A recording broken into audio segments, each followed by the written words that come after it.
அனைவருக்கும் காலை வணக்கம். இன்னைக்கு ஞாயிற்றுக்கிழமை ஜனவரி 19ஆம் தேதி. ஐரோப்பிய தொழில் புரட்சிக்கு வித்திட்டவர் ஜேம்ஸ் வாட். பல கண்டுபிடிப்புகளை உருவாக்கி ஐரோப்பாவின் தொழில் புரட்சிக்கு வித்திட்ட ஜேம்ஸ் வாட்டோட பிறந்தது நம்ம. ஸ்காட்லாந்தில் ஏழை குடும்பத்தில் பிறந்தார் 1736. சிறு வயதில் வரைவதிலும் டிராயிங் பண்ணுறதுல அதிக ஆர்வம் கொண்டிருந்தார்.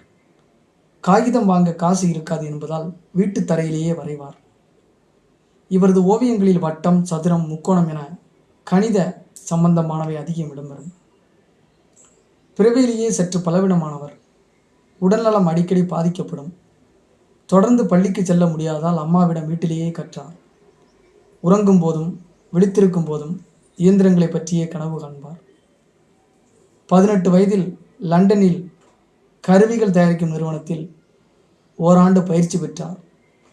ஊர் திரும்பிய அவருக்கு கிளாஸ்கோ பல்கலைக்கழகத்தில் இயந்திரங்கள் தயாரிக்கும் வேலை கிடைத்தது.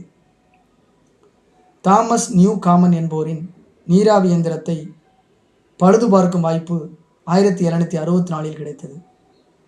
அதில் அதிக சக்தி வீணாவதை கண்டார். உடல்நிலை அனுமதிக்காத போதும் மனம் தளராமல் கடுமையாக உழைத்தார்.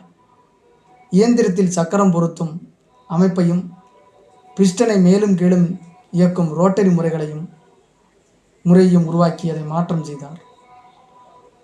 இந்த மாற்றங்களால் இயந்திரத்தின் சக்தி பல மடங்கு பெருகியது. இதற்கு காப்புரிமை பெற்றார்.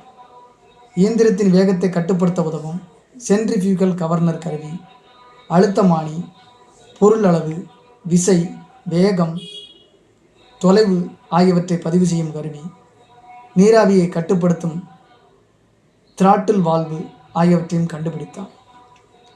1775 பொறியாளர் மேத்யூ போல்டன் என்பவருடன் கூட்டு சேர்ந்தார். அடுத்த 25 ஆண்டுகளில் இருவரும் இணைந்து பல்வேறு நீராவி இயந்திரங்களை தயாரித்து பெரும் செல்வந்தர்களாக மாறிவிட்டார்கள். இவரது கண்டுபிடிப்புகள் மனித குலத்துக்கு வரப்பிரசாதங்களாக விளங்குகின்றன.